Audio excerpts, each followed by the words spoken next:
Mungkin nanti Bung Chandra akan banyak bicara soal bagaimana konten-konten hukumnya. Tapi yang saya baca di situ, usia pensiun ditambah 60 sampai 65 tahun, padahal jumlah pejabat tinggi atau perwira tinggi Polri itu banyak banget gitu. Terus kemudian yang kedua itu penambahan kewenangan terkait dengan pengkoordinasian intelijen keamanan. Kemudian ada peluang juga menjadi kekhawatiran menjadi super body investigator. Dia mengatur atau mengkoordinir semua penyidikan-penyidikan yang ada di banyak lembaga-lembaga yang lain. Pertanyaan saya cuma begini kan, Polri itu kan punya banyak masalah juga. Misalnya contoh kemarin yang ramai kan, sandra politik atau kasusnya Sambu, kasusnya Irjen Teddy Minahasa yang narkoba itu, belum juga kasusnya yang terkait dengan illegal mining, yaitu Ismail Bolong, ya. Ismail Bolong itu sudah sangat clear memberikan gambaran masalah Polri gitu.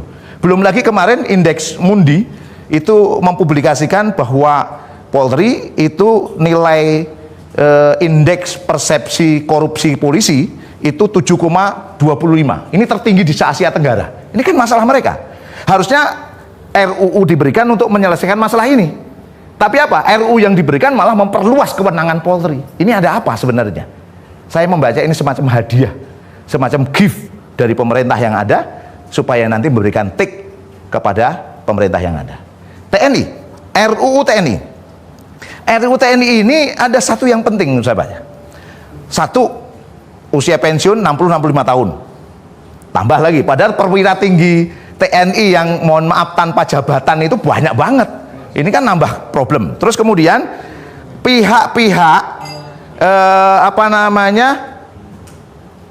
TNI aktif itu boleh menjabat jabatan-jabatan publik ditambah lagi, diperluas jabatannya. Nah, terus kemudian yang ketiga namanya OMSP namanya, operasi militer selain perang. Nah, operasi militer selain perang ini ada resiko teman-teman sekalian. Apa resikonya itu? Resikonya itu hal-hal yang kemarin ilegal bisa menjadi legal.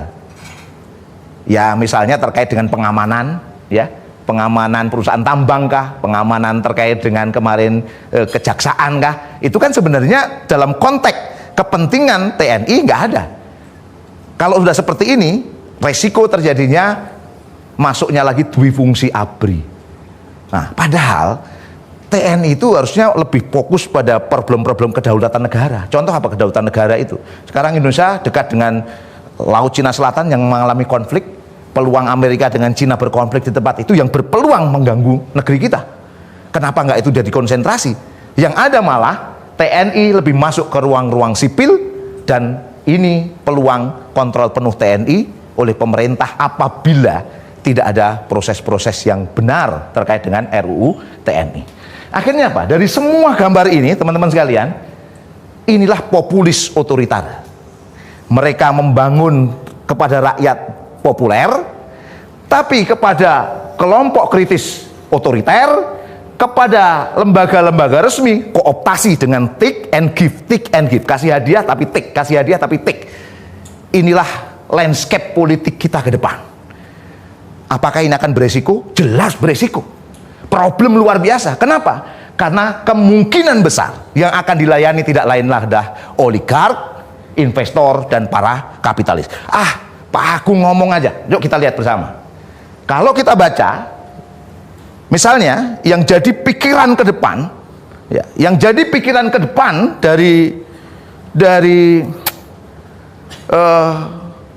Pak Jokowi dan juga pemerintah hari ini adalah apa yang disebut dengan Indonesia Emas 2045. Apa sih Indonesia Emas tahun 2045 ini? Yuk kita lihat. Pertumbuhan ekonomi.